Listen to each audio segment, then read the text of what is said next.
Welcome to a Delco Nerd Network podcast. I'm your host, Anthony Ragucci, and this is Replay, Relive, and Reexperience, or as we like to call it, Re3, is where, you guessed it, we do all three of those things to our favorite video game franchises. In this edition of Re3, we'll be replaying, reliving, and re-experiencing Bethesda Game Studios. I have Softworks in here, but I know it's Game Studios. Bethesda Game Studios Elder Scrolls 4 Oblivion to celebrate the remaster of that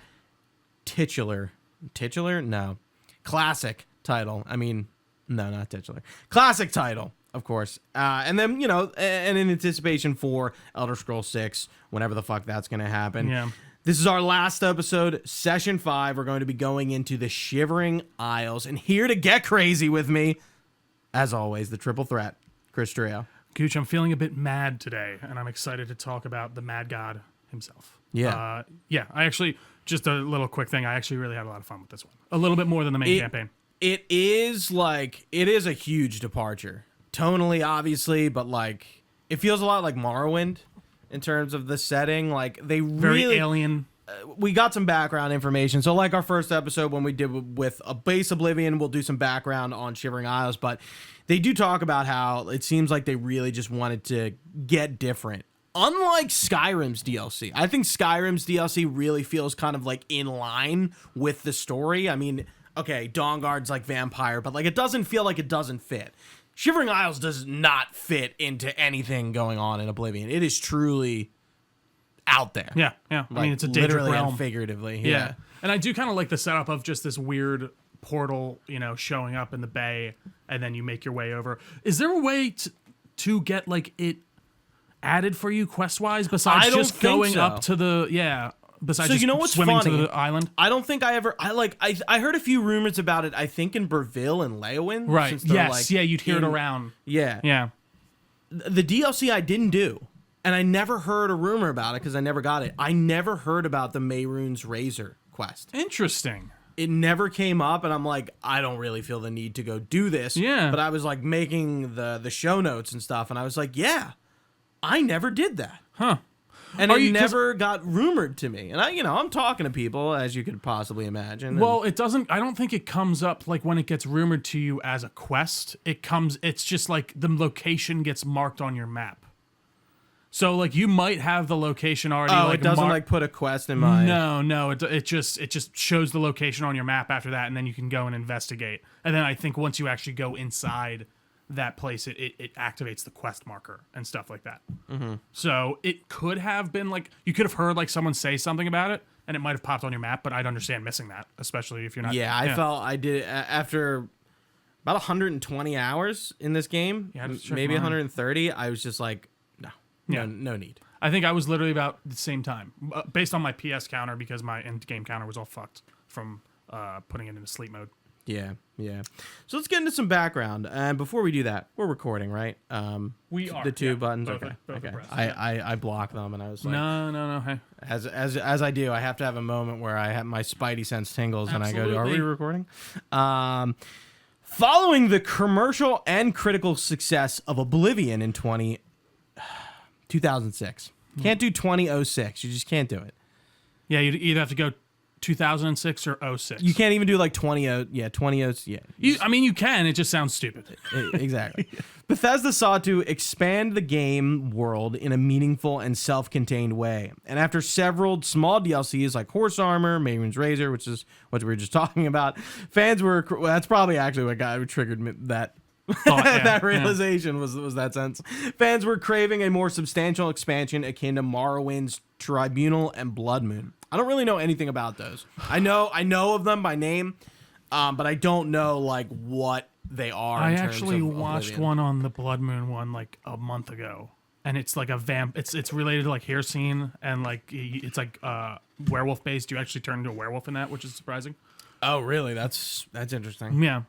But I don't know about the Blood of the Tribunal one. Mm-hmm. The Shivering Isles was aimed to offer a totally new setting, new art direction, and new lore, rather than a simply expanding Cyrodiil. The expansion was set in the realm of Sheogorath, the Daedric Prince of Madness, which gave the team creative license to build a surreal, thematical, bold world split between Mania, a vibrant and whimsical area, and Dementia, a dark and oppressive one. Todd Howard described it as an opportunity to, quote, tell a unique story in a completely different world. The expansion was developed by a small, dedicated internal team at Bethesda, while the others began early work on Fallout 3. Development began in earnest after Oblivion shipped in March of 2006 and lasted about 9 to 12 months, an unusual fast cycle for an expansion of its scale. Lead designers included Mark Nelson, Bruce Nesmith, both who were veterans of Morrowind and worked extensively on Oblivion's quest system.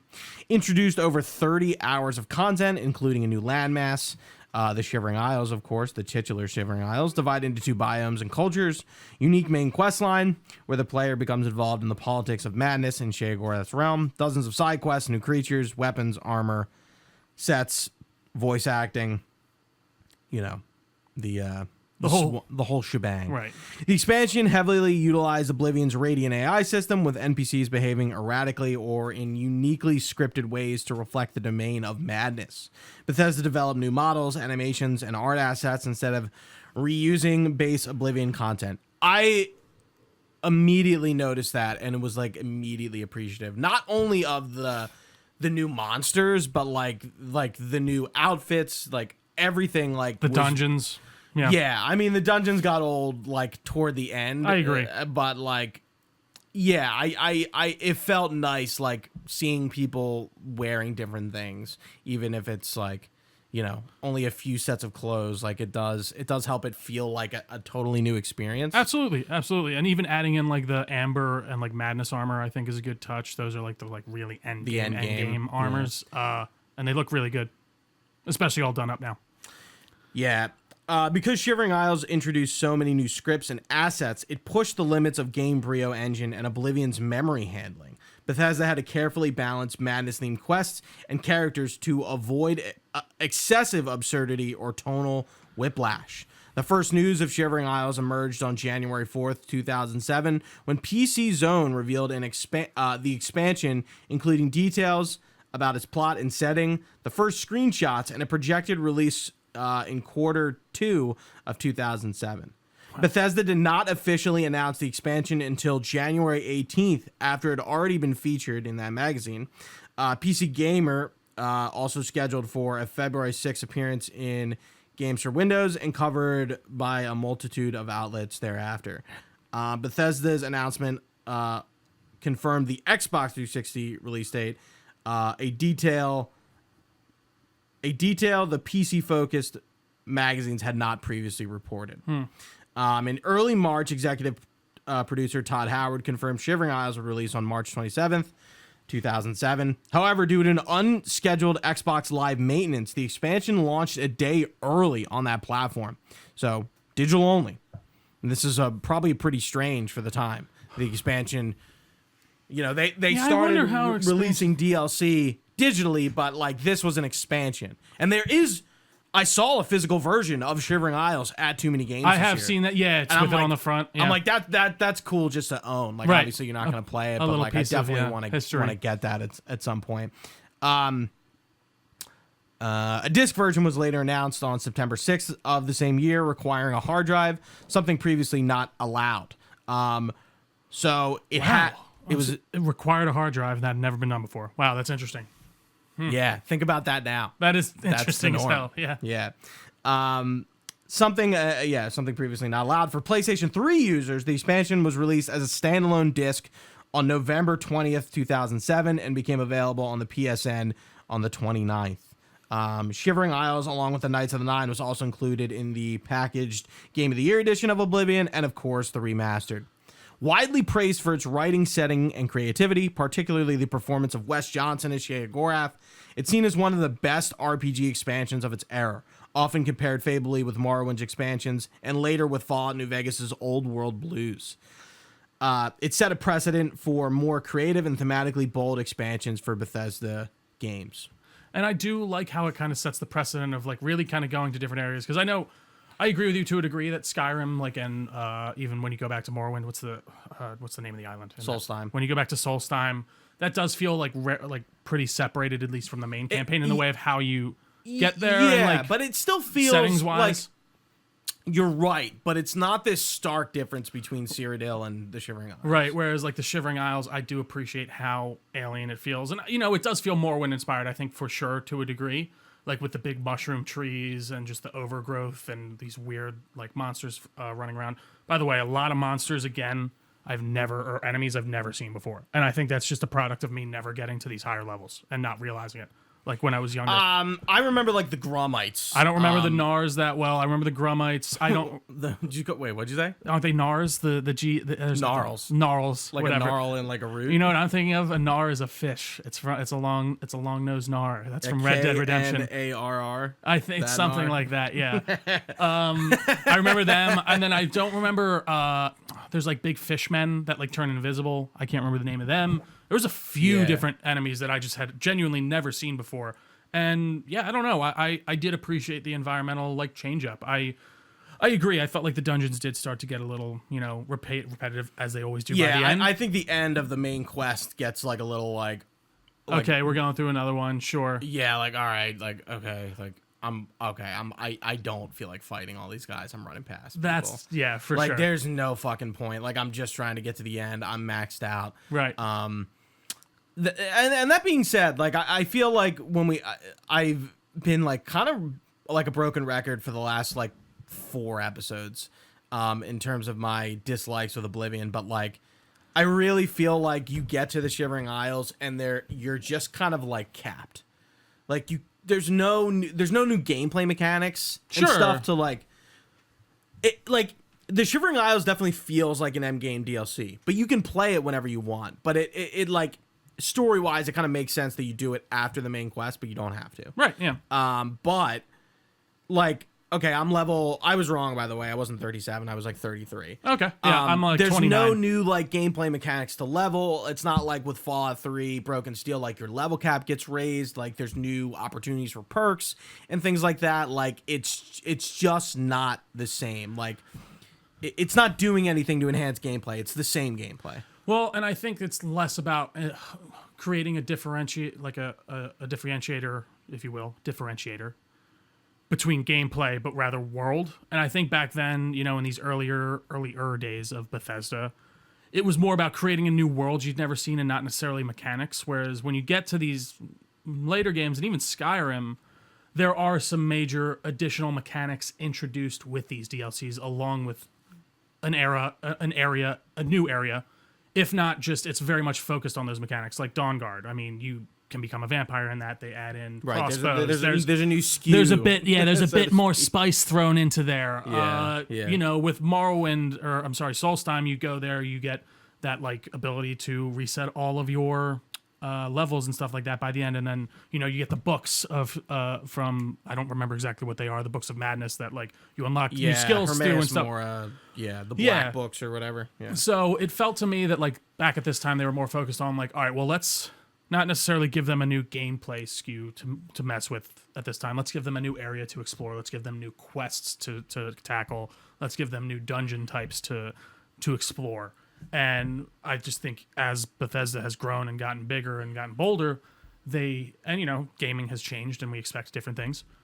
They have begun to introduce more substantive like gameplay elements within these DLCs on top of because I could imagine at this time, this is kind of mind blowing. I mean, even for me thinking back at the time, like you have a whole new area and Shivering Isles isn't small. It didn't feel that small at all. I mean, comparatively to the other map, of course it is. It's not huge. No, but it's not small. It doesn't feel small. I didn't find myself like piecing through every dungeon maybe on the first map. Yeah, so that maybe helps too. It doesn't really feel like it's supposed to be explored like that. Sure. I mean, I know I said that about Oblivion, but like you definitely can. Sure. But it doesn't really feel like Shivering Isles. You're made to just kind of like go out. Like it's not that kind of world. Again, I think you kind of have to look at it through the lens of when it came out. I think it was. I think it is designed to be that. I think our expectations as gamers at the time were less because consoles could produce less. Where it's like we were okay with that lesser amount of variety. We were okay probably with doing these hundreds of pretty samey dungeons because we had never experienced anything like that before. I think I say that because like I remember when I played it first. So I played Oblivion and like all this DLC was out, so I just kind of went right into it on my first playthrough.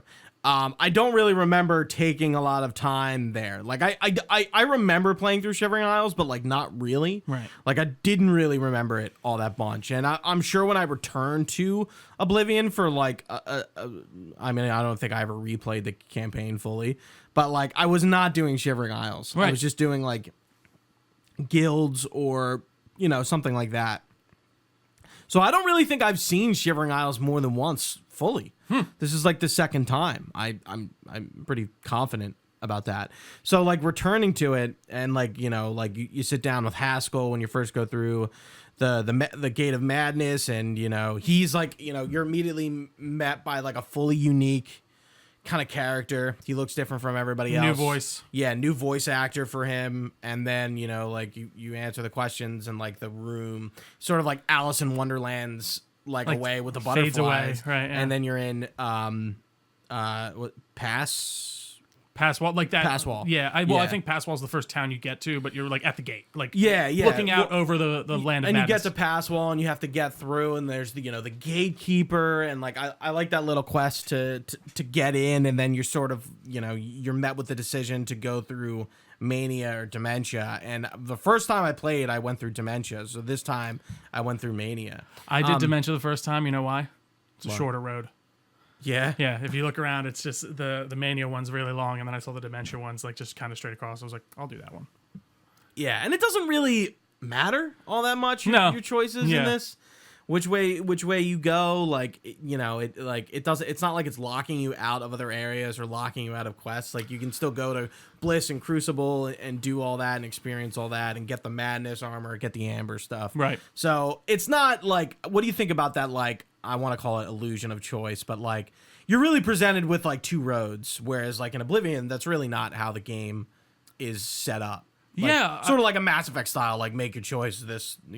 Definitely. I think it's more just like what do you feel like aligns with your personality? It doesn't feel like it was, at least to me at the beginning, like this was a choice you were going to make that's going to affect the rest of the game. It's like, which land do you think you'd feel better exploring through and to get to the castle? Yeah, I feel like there is not a lot of choice in that regard in this game as a whole. Like that makes there's definitely none. It's more about experiencing it and story. going through the interesting quests. And yeah, there's definitely some quests here and there where you have some choice on and stuff like that. Again, I think that rings back to the era and the time that it was and what they were focusing on, especially when it came to like the Radiant, system. And I think that I can only imagine how much like technical know-how it would or it would take to put together something like that at the time. And I think it works so well that it really immerses you in the game, even for as old as it is. And I'm sure, the new graphics and stuff help with that. But, yeah, I don't know. I really just love the world itself. And I think Sheogorath, like, is such a fantastic character that does, like, do a great job of just representing the world itself. He's got such a good voice, Scooch. You can't really do the brogue, but you can kind of get up in the cadence, and then he's gonna take you out to the back and shoot you. It's so good. Dude, you do the. That's what I mean. I don't think I can't really. I can't do the Scottish brogue at all. I know it's tough. It's tough, but I know he's in a lot of the other game. He's a major voice actor throughout the game. He actually did have some health issues recently. I'm trying to remember his name. Yeah, Wes Johnson. He's fantastic. He really is. I think like he really gets his fame from Sheogorath. Definitely. He really stands out. Where like he was just like the Imperial like male. Right. Like, and he, you recognize his voice. He's most of the Imperial guards. And then you get to Sheogorath and like he has a fucking plethora of range with Sheogorath to really have fun. And he's still like a voice actor. He actually is the announcer for a hockey team. Like really? He's the guy, like he's like the dude. Yeah. Not like the Harry Callis type, but like not like a commentator, but like the arena announcer. Yeah, Sure. Yeah. which is what he's the arena announcer in Oblivion. Yeah. But yeah, he seems to have a pretty cool career. Not like, I don't think he's been in like too many games other Right. than a lot of, I think he's in every Elder Scrolls game in some capacity. I'd be surprised if he wasn't even in the Fallout games too. I'm sure he's in there somewhere. He is, yes. Yeah. In Fallout 3, he is Mr. Burke in Megaton. Right. Yeah. Yeah. But I think I think since Oblivion, he's never like just a general voice. He's like more Like a specialized. specific one. Yeah. Yeah. But like talking to Sheogorath and like listening to that dialogue, it feels like on the level of Martin and Mankar Cameron, where like you can tell there was a lot of attention to detail with this character, and they really wanted them to not exposit well and detailedly, but like really suck you into what's going on. No, definitely. And I think like it's exposition in a way that doesn't feel like heavy exposition. But it's cool to just be introduced to some new lore sometimes too, because I didn't really remember like the lore of this whole game. With Jyggalag. Yeah. And so it's the idea is like Jyggalag was, so Sheogorath is like one of the like original Daedric princes. No, so this is where I got confused. So Jyggalag was the original Daedric Prince of Order. He explains this at the end. He's like, but I was getting too big for my britches, and they were afraid I was going to expand into the other territories, like other Daedric territories. So they cursed me to become Sheogorath. And then basically it created this cycle that every time the Grey March would come and him killing or him destroying the Realm of Madness would basically restart the cycle, turn him back into Sheogorath, and then he'd just rebuild and then come back and destroy and rebuild. But us coming in and stopping it breaks the cycle, and he does not turn back into Sheogorath. But then that gets confusing. Or Jyggalag. No, he stays as Jyggalag by the end, is the idea. Right, and the Champion of Cyrodiil is now becomes Sheogorath. So yes, in the Pelagius the Mad quest in Skyrim, that is the Champion of Cyrodiil. Is that who it's supposed to see? Because I took it as... who else would it be? We know they become Sheogorath, and Sheogorath kind of says like, "You'll be me," and and he's not like literally, but like, "You'll be Sheogorath." Right. That's and what I guess over time, like you slowly become the stereotypical Sheogorath. I'd be really interested in looking up because it's in my mind I take that as that's him coming back from the vacation as Jyggalag. Like that's his like mind. That's where like the entity of Sheogorath has been stuck while Jyggalag has still been out there doing his thing, and he's like, Haskell's probably missing me. I got to go back. Yeah, but I don't know. You might be right. You might be totally spot on. I've read a lot about this. It's not really confirmed, but like it's very much implied because he in Skyrim he mentions it. He mentions Kavach. Yeah. Oh, he does. Yes. Interesting. So it has to be him. That makes sense. Which is like the first time like the player character has really kind of usurped this like normal kind of role and become like a god. God, I'd love to ask Todd. Todd, come on the podcast. I mean, I'm sure he would just go, yeah. or he'd just be like, yeah, whatever you think it is, man. Whatever you think. I actually kind of appreciate that answer more often than just like giving me the straight answer. But sometimes I do want a straight answer. I think the answer's pretty straight. Fair enough.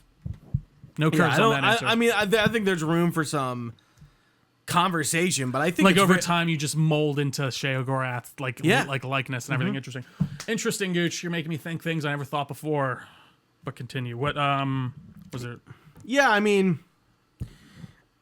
I have the quest sort of broken down into what you're doing. Right. Do you want me to read that, or do you want to talk more? No, I mean, I guess whatever you think. I think like mostly the main quest is pretty good. I didn't find myself getting really that bored on it. I got bored a few times, like after you pick what court.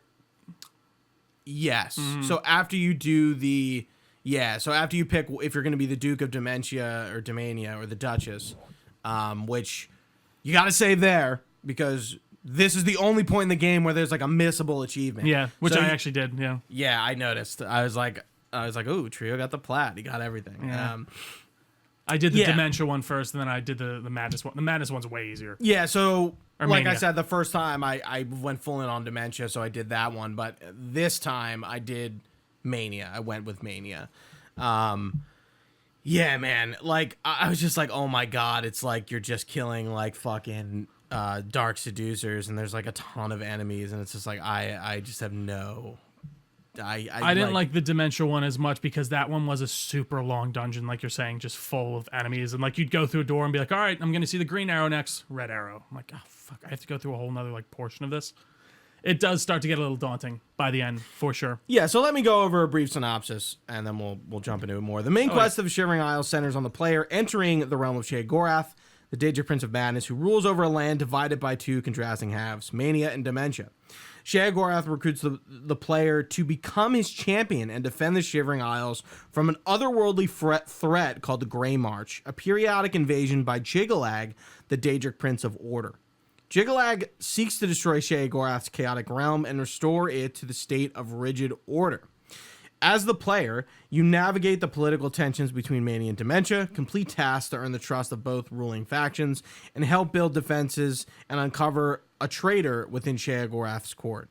You witness Sheogorath slow unravel and disappear as the Grey March begins, revealing that Sheogorath and Jyggalag are actually the same being, cursed to constant cycle between madness and order. Did you remember that they were the same person? Yeah, I did. Yeah. Mm-hmm.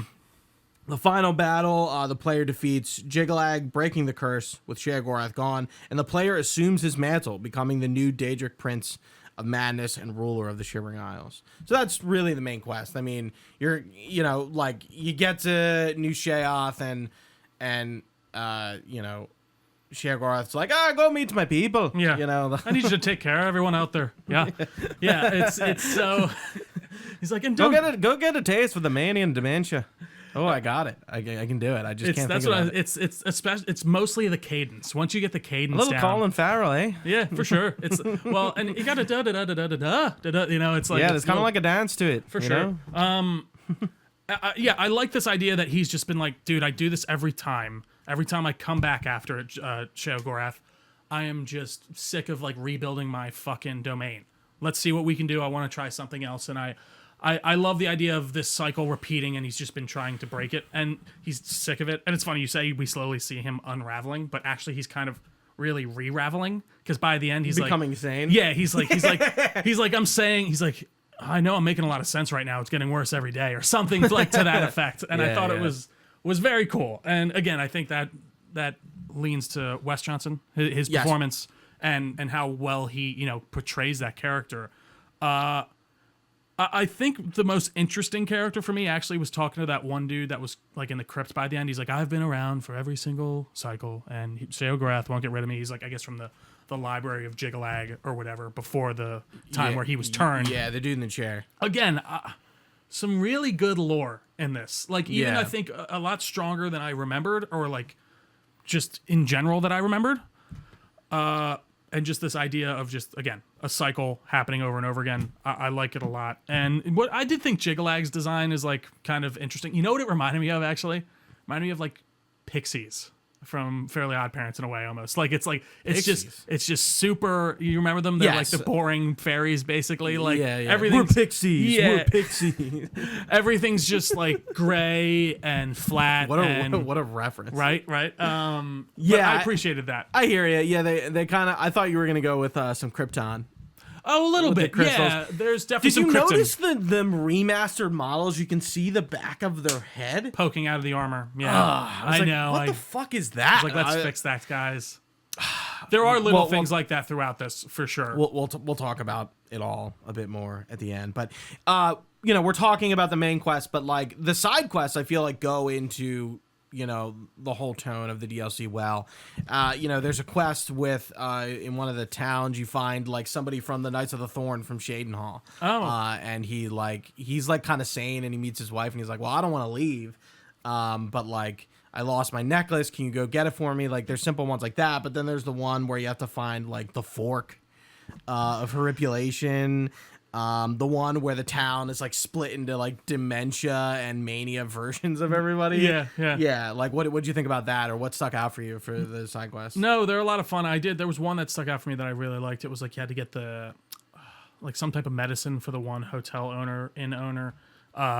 Again, a lot of them, a little fetch questy for sure, but I think that there's so much unique flavor. Exactly. That makes it fun and interesting. And again, I didn't feel like I killed myself with the dungeons, so I didn't find myself getting super bored with them by the end at all. Or not like, a little bit for sure. It started to get, especially in that last Dementia dungeon.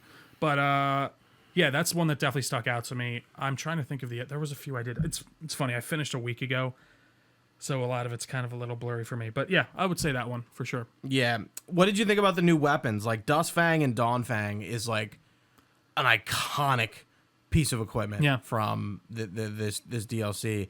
And I kind of was like, is it a side quest or is it a main quest? And I'm like, it's a main quest. Yeah, it's the main quest. And then there's like Never Shatter, the hammer from killing Syl. Yep. There's Shadow Rend, Staff of Sheogorath, the diadem of Europa. Yeah. Even the order swords are really powerful. Like if you get a perfect order sword, like it's very really. I didn't even look at the damage on it. Mm-hmm. Did you make the madness or amber armor? I did. I made the amber armor, and I made some because it's funny. I forgot that there was the amber stuff on the other side, so I started to do the madness stuff first, and that's all heavy armor, of course. So I'm the light armor guy. So I did make the weapons on that side from madness, but then I went over and I made some amber armor. I think I'm only missing like feet. I just didn't find enough by that time. I didn't make the armor. I didn't really feel like it was like worth it. I had the scaling problem in this game, and it's like I feel like everything in Shivering Isle should be an upgrade. Yeah. When I enter, everything should be better. It's kind of a shame. What do you mean? Like everything you find there should be better? You're saying, or like the special stuff? Like I don't think Dawnfang and Dustfang were better than like the Sword of the Crusader.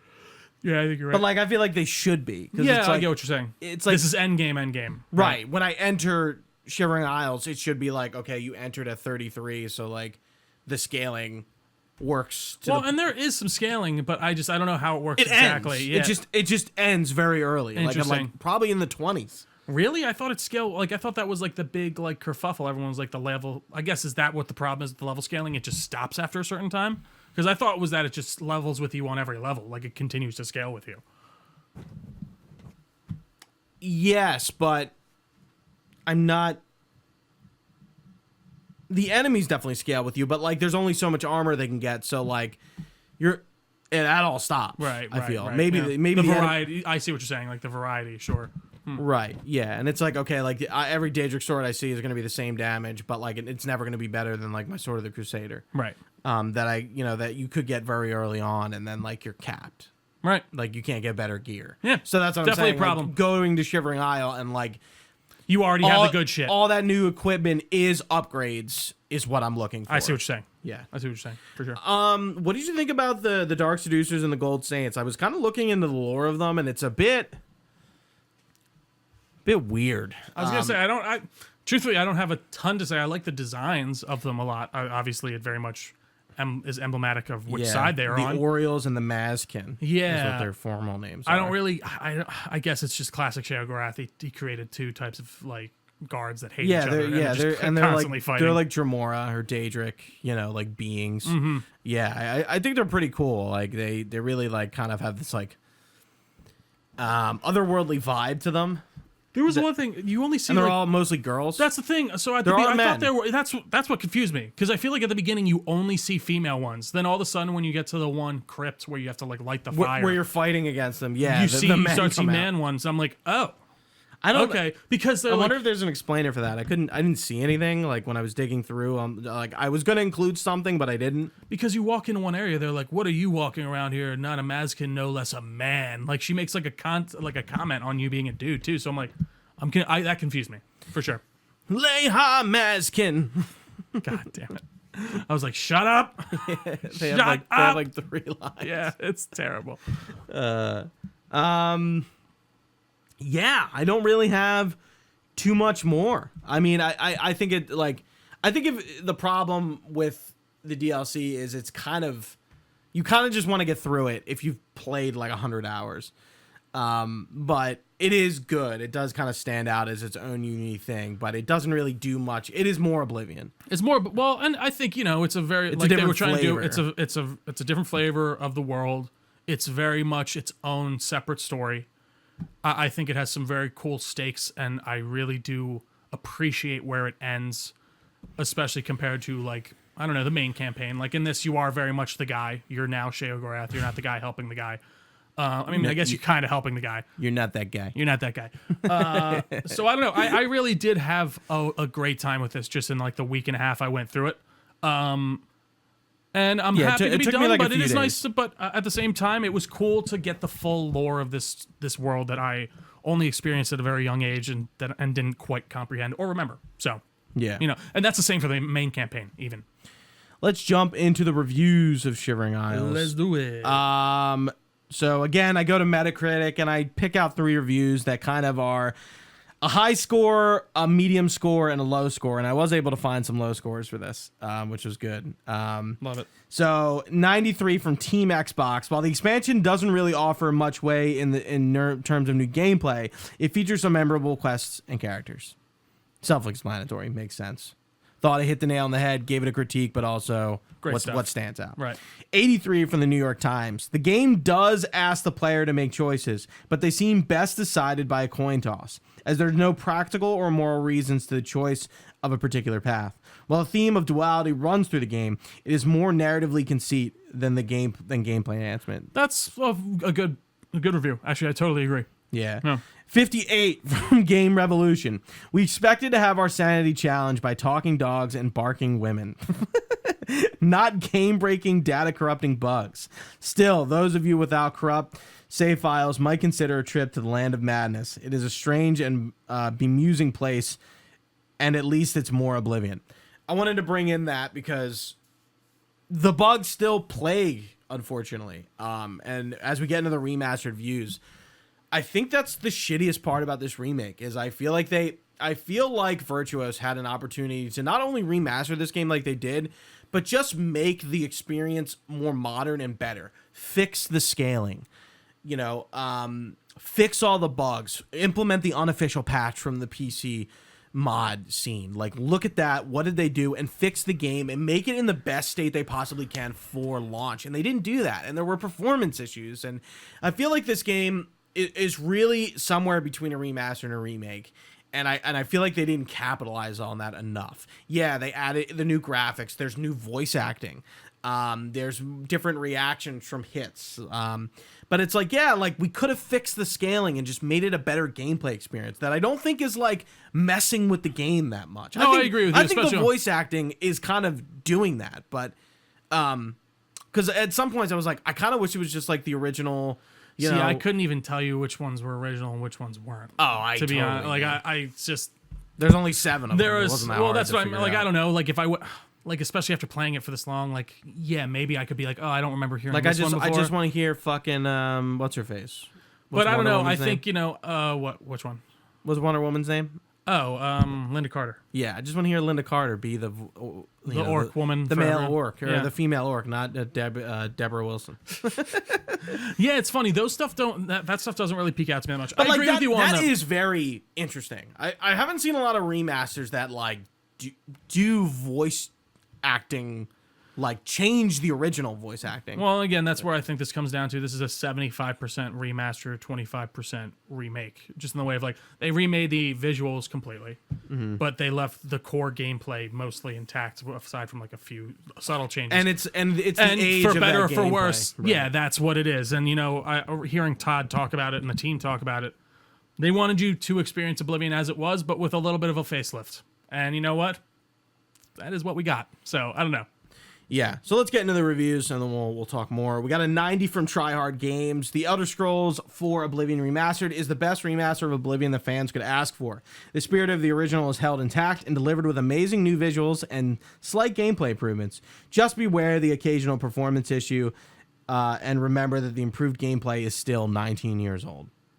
80 from Shack News. This is a bit of a longer one. What's truly awesome is that underneath all the glitz and glamour, Oblivion Remastered is still Oblivion. Like Trio said, for good and for bad. Yeah. Bethesda games are infamous for their bugs and quirks, and a lot of that goes back to the incredibly ambitious game that was The Elder Scrolls 4 in 2006. This time around, it's a lot cleaner and more presentable, but it's still littered with. Excuse me. Sorry. It's still littered with awkward animations and full-on flubs that have been lovingly preserved as a part of the game's legacy. There's a real charm to this world, its story, and characters. As a kid who grew up in the 2000s, I've got a lot of nostalgia wrapped in Oblivion and a bit of concern realizing that this game is approaching its 20th anniversary. Oblivion Remastered is undoubtedly the new definitive way to experience Bethesda's flawed masterpiece and a game that continues to be the standard for Western RPGs. There's so much in here that I think is exactly what I said, but much more positively said. Like, yeah, there is a lot of nostalgia in this, and I think it's important to capture that, but we gotta remember it's a 19-year-old fucking game. That's what I mean, yeah. So, like, and, you know, I appreciate how they set this up, and I kind of appreciate the decision they made to be like, no, we're making Oblivion look better.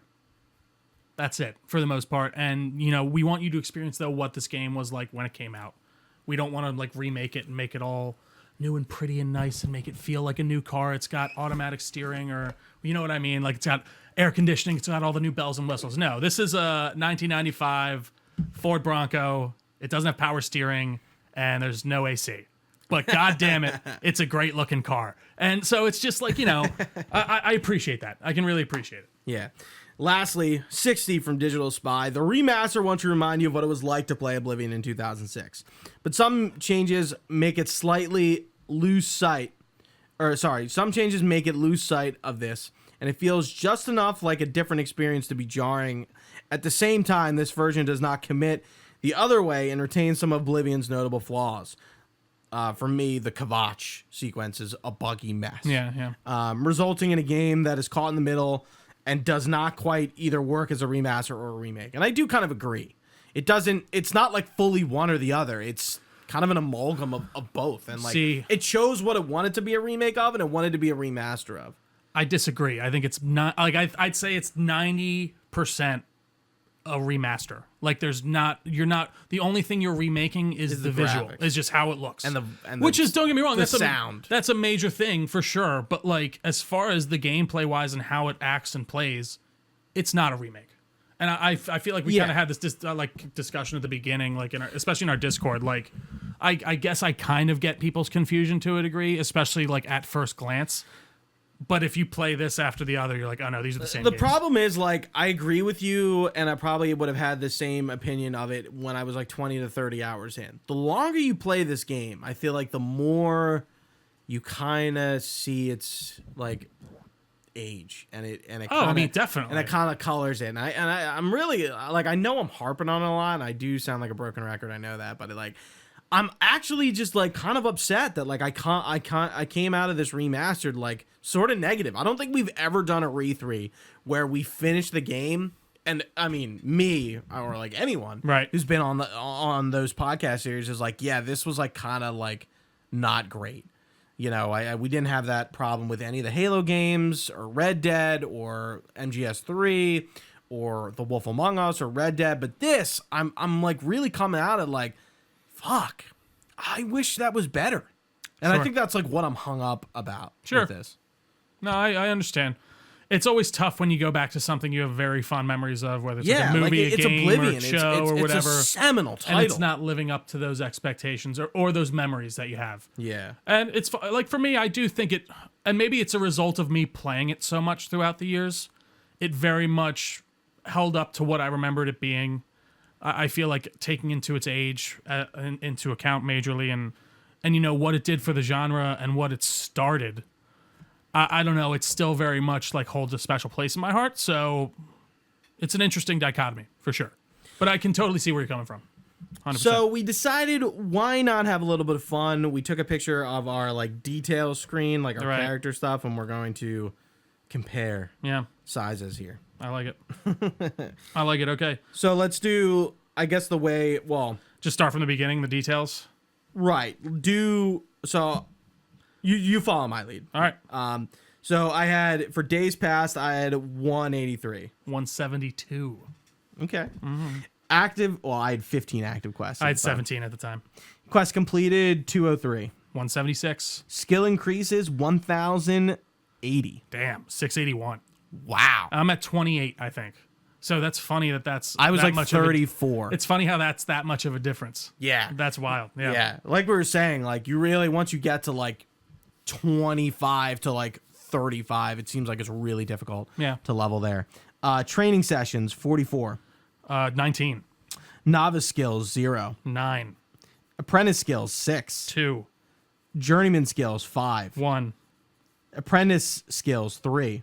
Oh, mine are in a different order. Sorry, my apprentice skills are 2. My journeyman skills are 1. Okay, hold on. I gotta go to the next screenshot.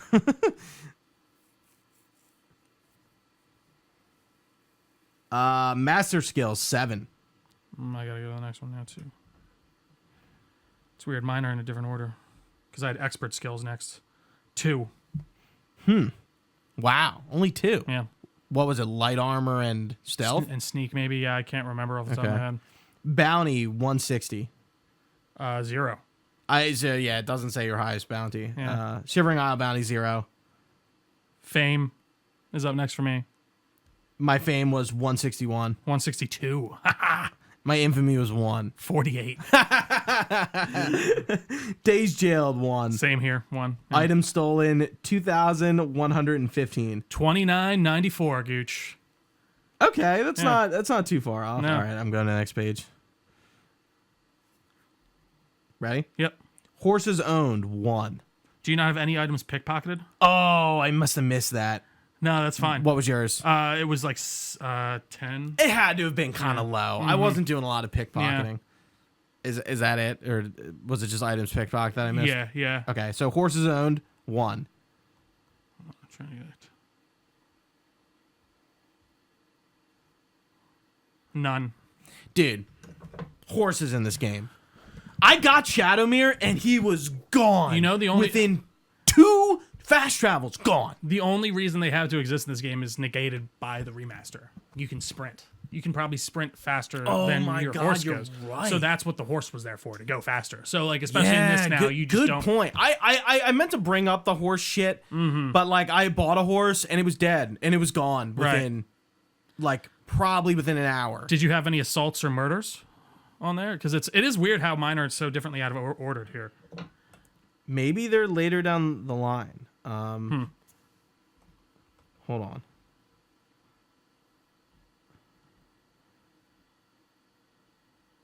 Yes, I do later. So just follow me. All right, sounds good. Follow me, kid. Or maybe my screenshots are out of order. Might be it. That actually could be it. Because it's weird. Because when you take them, at least when I took them on PlayStation, it was like my last screenshot was technically the first of the list, so I had to go backwards. House Zone 8. None. Or two. I was just like buying houses to just buy them. Like I'm not gonna use this. I'm trying to find houses on here. It was with the horses. Yeah, I'm not. I don't even think it's on my list because I don't have any. Okay. Swords invested in 18. Stores invested in. I think I had like 19. God damn it! I hate that this is all on different pages now. 19. Books read. Books read. 322.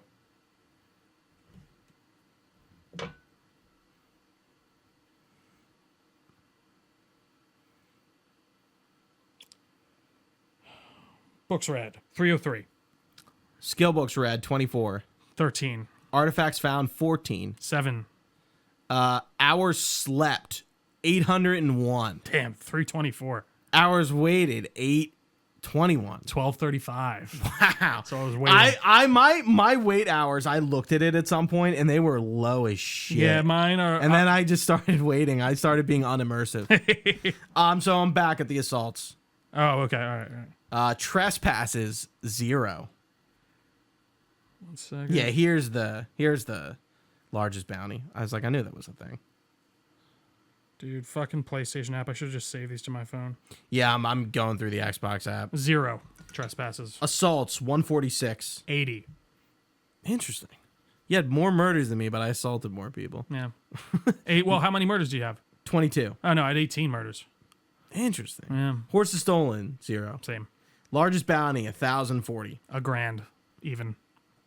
Creatures killed 1,765. Wow, 1,707. Interesting. Yeah. People killed 702. 797. Places found 247. Gooch. 246. Wow. Yeah, that's so funny. That's actually very funny. That's funny. Yeah. I wonder what that one play. Yeah, I wonder what the difference is. Okay, lockpicks. Yep. Lockpicked 280. 278. Lockpicks broken 497. 164. You had the skeleton key. Yeah, halfway. Yeah, once I got to level like 22, I chose to not use it. Soul's Trap 77. 51. Ingredients eaten 103. 15. Potions made 760. 3. Whoa! Dude, I never. It's so funny. Oh my god! I don't think I ever used the alchemy system in the game before. It just clutters your inventory. Well, and I just didn't realize like that's how I never knew it was there. I genuinely think before this I never used it. I'm trying to think like if I remember doing it in the original. I'm not really sure I did. Yeah. I can't really be like too. I don't think I did. about it. I didn't realize it was there. Oblivion Gate shut. Big 14. Ooh, 27, Gooch. Wow. Yeah. Yeah, clearly I got bored of that. Okay, we did. Okay, Vampire. That's where I'm at. Gotcha. It's the last stuff at the end. Days of Vampire and Next Bitten 0. Yeah, same. I think being a vampire in this game is a bit. I mean, it's a role play thing. Yeah, I really like even in Skyrim. I like even though it has a skill tree, like I just don't find it. Well, did it have a skill tree viable. before you got like? Because there was vampirism in it before the big vampire like lords were added, yes, and I don't think there was a. You're correct. It's not for that. But I don't know. Yeah, and it does become annoying after a while. I still remember in Skyrim after a while I was a vampire. Dude, when it first happened to me in Oblivion, I was like, the game's over. Well, it's nice because you can like load your save, thankfully, and take a cure disease potion. Yeah, but yeah, still, that happened to me a few times. Like, same, fuck. yeah. It's like you awaken seeing a gaunt man in your room. Yeah. I love that dialogue or that It's nice. that flavor text. It's Yeah. very cool. Jokes told 5:30. 12. What is that from? I still don't get the dialogue wheel that much. It is like it means nothing. Right. Like the options mean nothing. You just have to like do it in the right order. Pick an order that makes the number go up. Right. Okay. Like yeah, it's like, so that's odd. Yeah. It is odd. Diseases contracted 26. 14. Nern roots found 73. 31. And that's it. That's it for the stats. Those are our stats. That And was Otherion. And what was yours? Dante. Yeah, it could have gone better for me, I feel. Fair enough. I think, this definitely exposed some weak points for me. I think I think the podcast made me go through this game in a way that maybe I wouldn't have. And I talked about that a lot. Yeah. I would kind of look up, I mean, this is, tell me this is Guccism or not, best way to play Oblivion. Like, the way in which, like, going through the quest kind of, like, makes the most sense for scaling and stuff like that. And, like acquiring things that, like, I'm not too late on. Like, again, when I did the Mages Guild at the end of the main quest, I was like, I don't know, I felt like I was, like, 7 years. I should have done this, like, hours ago. Well, again, I think that's just like part of RPGs in general too. It's just whichever way you want to experience it. And sometimes I think some ways are more conducive than others. Like I definitely think doing the guilds as you're doing the main campaign is the better way to go about that. And just as far as side content goes with most games, even like, going back to our Red Dead Re3, like you were trying to do all that shit at the end after you finished the main campaign. Yeah, exactly. Like, that's kind of like one of those things. It's like if I would have known I should have informed, honestly, on that one, I should inform you. Like, make sure you're doing all that while you're going through. I think we've talked about this a lot with Starfield, like when I review, when I was saying, like, there's a wrong way to play Starfield. Like, and there's not a wrong way to play Oblivion, but, like, there are some things that it's, like, conducive to know how to approach it better, and I think it enhances your experience. Like, that's kind of what I'm talking about. I would agree, for sure. And, like, that's a great example, that Red Dead one, because I remember when we had Casey on, and we were talking about that, and you were talking, it's like, yeah, I was stuck doing all that shit. And at I the remember end. doing that, like, back in the day. Dude, that grind was tough. Especially, like, the unicorn and shit. Like, there were, like, certain things where... God, but dude, it's so funny, though. Like, I was doing it as I was doing the campaign, I found it in no time. And, like, it's just funny how it works. And I don't know if it's psychological or if the game knows something's going on. Oh, dude, but like Red Dead knew something was going on for me. So fucked up. Finding those fucking horses and shit. Insane. So we have some conversation points, and I wanted to talk about Skyblivion, because Skyblivion obviously has been happening for a long time, and it's for those who don't know, it's basically Oblivion remade in Skyrim's engine. And it's kind of a version of Oblivion Remastered, but made by modders and fans. I would say that's more of a remake. Yeah, because I think a lot of people were kind of upset with the Oblivion Remastered, and it's like, oh, like Sky Oblivion is for nothing. I don't agree. I don't think so. Especially after getting through this, I'm like, Sky Oblivion really has an opportunity to kind of do exactly what I'm asking for. Like truly bringing it into like the modern century. Yeah. Yeah. I think I think Bethesda sort of respects Sky Oblivion. They brought them in to Bethesda shortly after the remaster. They gave them all codes too. Yeah. Yeah, so there's clearly like a respect for what they're doing, and they're not like bothered by it. And they, I think Bethesda's always had great relationships with their mod support, and I think it's even got a little bit gray with the Creation Club stuff. I was gonna say and like, is that canon or is Yeah, that not? yeah. If I ever replay Skyrim, which I probably will at some point, I'll do it on PlayStation, get the plat. I will get rid of some of the Creation Club stuff. I definitely want to experience it all, like when I play it on Xbox. But like I don't need to get the Dustfang and Dawnfang in Skyrim. Like I don't like that kind of shit. It's like there are certain things it feels I do intrusive. think enhance the. There's one thing specifically. It's the magic. There's like a certain set of magic books. Yeah. That really I think do transform magic into a much more viable option in that game. But I agree. But yeah, let's go back to Sky Oblivion. Is that something you're looking forward to? Like you're gonna play it? No, absolutely. And I think you're right. It's going to be more akin to a true remake, and they seem to be adding a bit more flavor. I know, we talked about it in I think maybe the last review. Breville is the most southern city.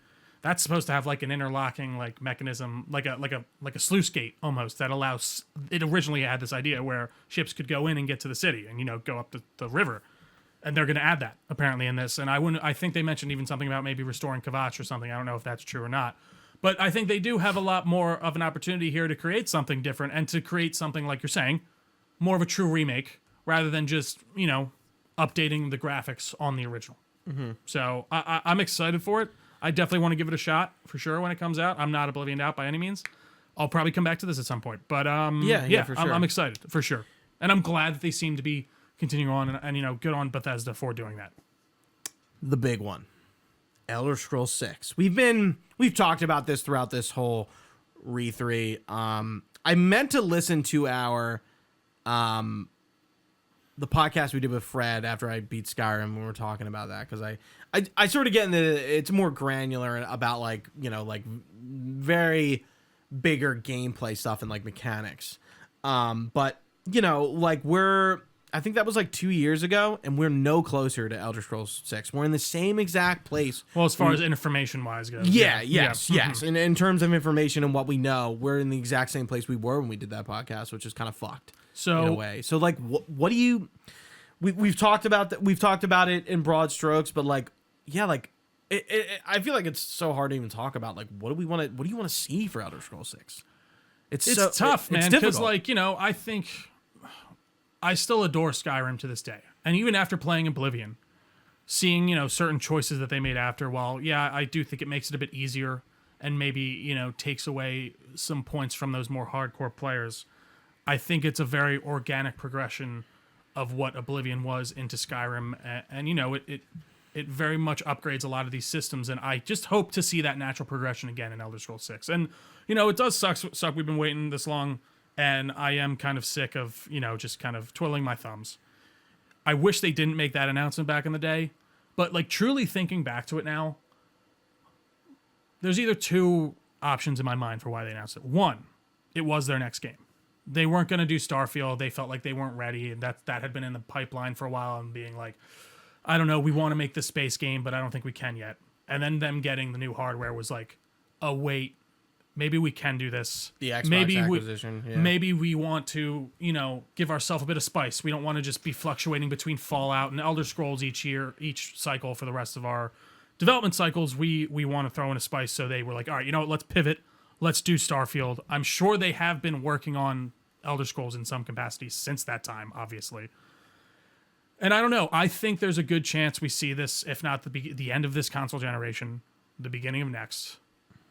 I'm curious to see what's going on with Starfield. There's a rumor right now that it's coming out on PS5. Did you see that from The Verge?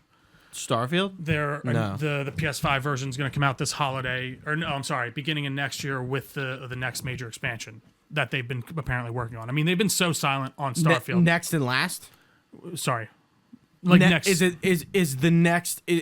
it for the DLC? Oh, I don't know. They didn't say anything about that in there. I mean, that would make sense. 2 large DLCs or larger DLCs is how I feel like they usually go. Yeah. But I could also see them just porting it and being like, you know what, we got it out of our system with Starfield. We made what we wanted to make. We're just fully focused on Elder Scrolls 6 right now. But I don't know, man. I think it's going to be a big game. I do think it's going to be a big game. I think that there are going to be elements that we just can't even begin to expect. I think they are going to hopefully bring back in some more of these hardcore elements, if you will, especially when it comes to like just the option to have them there.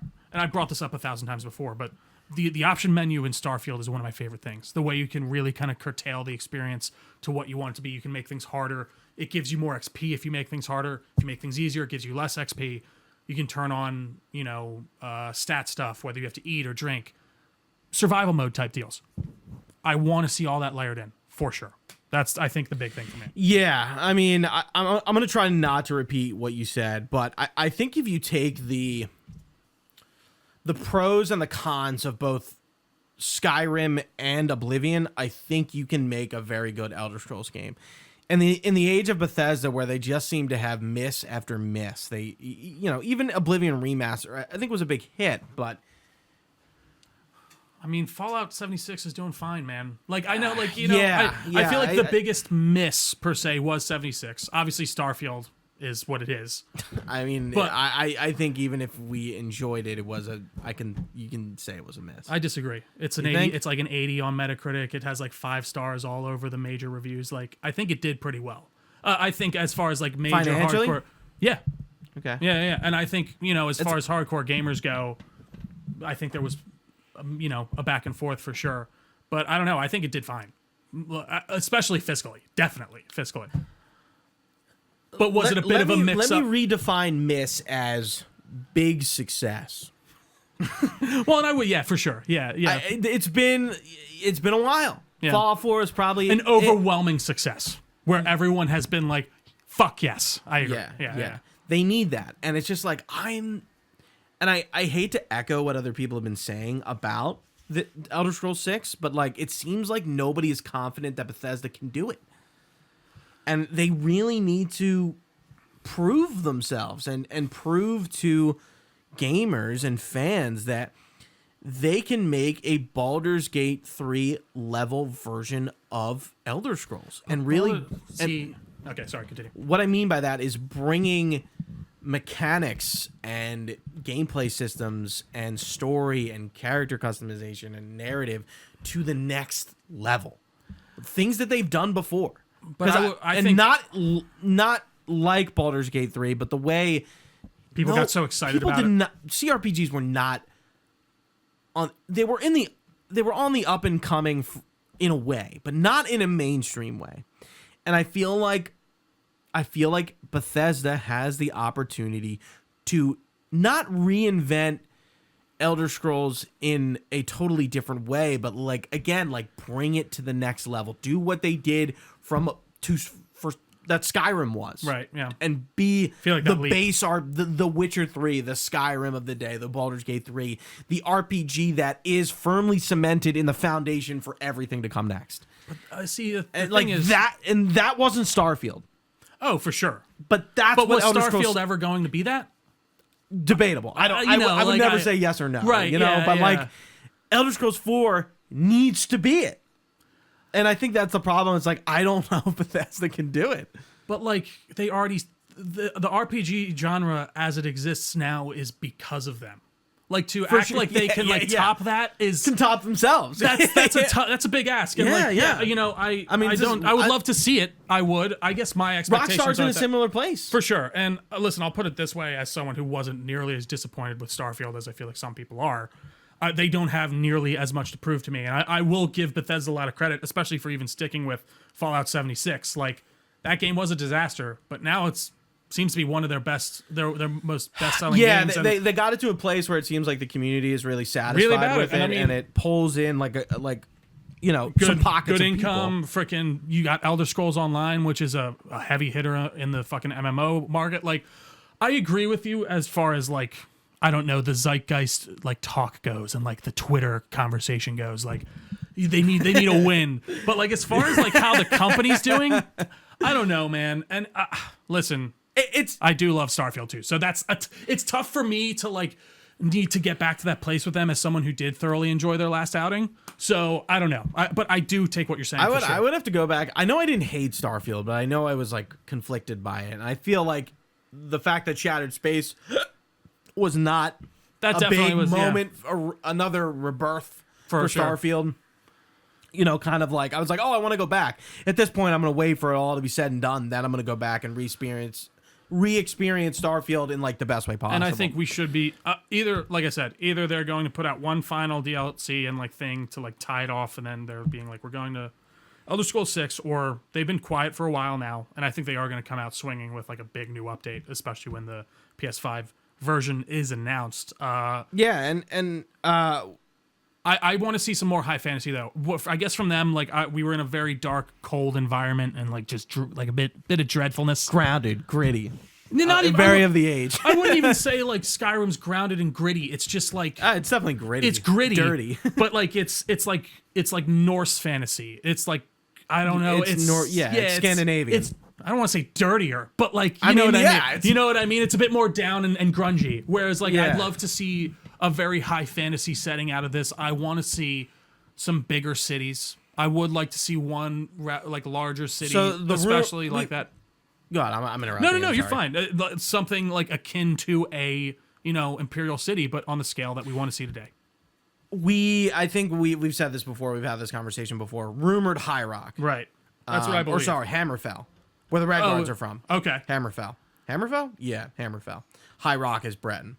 And I was saying like elsewhere. I really wanted to, let's get with the milk drinkers and be Khajiit or something like that. And we were talking about last episode, like a big event like the Dwemer coming back and having that. We haven't had a new playable race ever. In Elder Scrolls, it's always been the same set, and it would feel weird to kind of like insert the Dwemer and then like not be a Dwemer. Like, how could you like make the Dwemer a playable race or a race in the game and then not be it?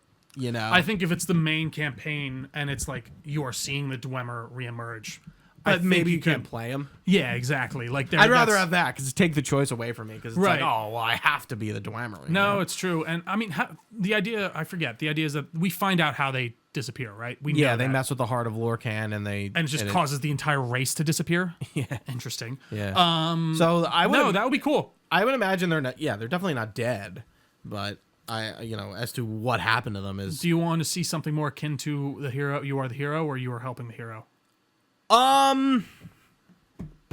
Yeah, I guess you're asking, do I want to be Dragonborn or do I want to be the prisoner champion of Cyrodiil kind of vibe? I think the champion of holy shit, prisoner champion of Cyrodiil kind of vibe. Like, I don't mind helping the hero, but like, I don't think I need to be like the prophetic hero like the Nerevarine in Morrowind. Like, we've done that twice now. I don't, in 1 and 2 you're not that. I feel like going back to like just you're kind of just some like hero. You stumble upon something, right? You're just like in the right place at the right time, and you're not the Nerevarine or the Dragonborn. Well, it does feel like there, especially in Oblivion, there is a bit of like prophecy in it because he's like, I've seen you in my dreams. You're the one I've been waiting for. Yes, but it's not to the same degree, obviously, as like a Dragonborn, right, or something like that. Yeah, I would tend to agree. I like the kind of mystery hero that emerges from the underdog story. Right. We got to start in a prison though. Yeah, I would like that. I feel like it's a classic one. Yeah. I feel like it's like how it has to be. I mean, it will have been. My guess is earliest for this game. We're in 2025 right now. Yeah, you said this last week. 2028, I think, at the earliest. I don't know. It'll come out when it's gonna come out. Absolutely. And it's funny, like this along with Grand Theft Auto 6 have been like things where I'm just like, they'll get here when they get here. But I did say 2025 for GTA 6, I think back in like 2021. Because again, just with larger ones like these, it's kind of easier to be like, yeah, it's probably you got a couple more years. But if they've been working on it since then, an 8-year dev cycle makes sense to me. I'm curious what the climate of Xbox is doing to it, the development of. It depends on how much they're involved. I really don't know. Of like in the day-to-day stuff. Yeah, I mean, you would imagine it. I'm sure they're invested that's so weird. Because Elder Scrolls 6 was definitely be developed before they were acquired. Right. Had I'm to have sure been. the story has been set in stone since 2020 at the very latest. And I'm trying to remember when did they do the announcement video? 2016 or 17? Was it really that early? Yeah. Wow. I don't know. Just Yeah, look it up on YouTube. I do think. And was that after? Had they revealed Starfield before that? They revealed it at the same time. That's so interesting. That really is wild. All right, 7 years ago. It was 7 years ago? Okay. June 10th, 2018. All right. Currently in pre-production, the acclaimed developers of Skyrim and Fallout 4. And I mean, they made a whole other game in between that, too. So, like, yeah, I don't know. 76. Starfield. That's it. Well, Starfield, and 76 wasn't even really them. Right, but And I will say, it's funny. I would call 76 a proper I was listening to Fallout game. or Sacred Symbols the other day, and Colin was like, at least they made Fallout in between the two Elder Scrolls last time. They didn't even make shit in between this. And, like, Starfield. Like, you know, there are things. Like, they made an entirely new RPG and IP in between that. And it seems like they're going to give Fallout away. I don't think so. Especially at this point, if they haven't done it so far. We don't know. That's what I'm saying. If We it's don't not know. already done at this point, I disagree. I think Fallout 5 proper will be Maddie them, has but been saying that a lot. yeah. And there's a lot of speculation about Obsidian doing New Vegas 2. Which, with not the gonna lie. show going where it is, what's that face about? I just don't have much faith in Oblivion anymore. Like, especially after like Obsidian. Obsidian, thank you. Yeah. I don't know. I just don't feel like it's the same group there at all. It's not. It's like the ship of Thesis. Like, there's new boards. This ain't the same ship, pal. Yeah, I mean, not Brian Fargo. Like Chris Avon isn't there anymore, but like Sawyer is. But like Josh Sawyer seems to be. We don't know what he's doing right now. I mean, we can probably confidently say he's definitely not doing a Pentiment 2. But what he's working on. I mean, think about it. We know like a lot of their projects are like right around the corner. I mean, between Avowed, we had Pentiment, we have Grounded 2, we have Outer Worlds 2. Whatever their next project is probably. It could easily fit in there for sure. Yeah, there's something big coming from them next. Because a lot of their titles are on the way out. For sure. So they must be working on the new thing, right? Oh yeah. Yeah. I think that does it, Gooch. Anything else? Yeah, man, that's it. I think I'm ending this Re3, which I wish the replay was a bit better. It kind of sucks. It's the first time this has ever happened. I'm A little somber. Yeah, I'm hearing about this for the first time. Oh, you're just informing me this the first time. Yeah, we hope you enjoyed this. This Re3 was definitely a bit. I don't want to say scattershot, but A little all over the place here and there, but that's just in terms of formatting, and the way we decided to do it, we did not have a lot of preparation for it in terms of the shadow drop. But regardless of that scattershotness, we hoped you enjoyed. And if you're a new listener, please don't forget to subscribe. But I will throw it over to Trio for the proper outro. Indeed, Gooch. Thank you so very much. Thank you all for watching with us live on twitch.tv/Delco Nerd Network. We really do appreciate your time. You can find this podcast anywhere podcasts are found. Just search us on your favorite service of choice.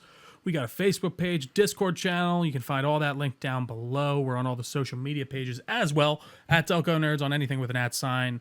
You can even email us your comments, questions, or concerns to delconerds@gmail.com. We are happy to get back to you.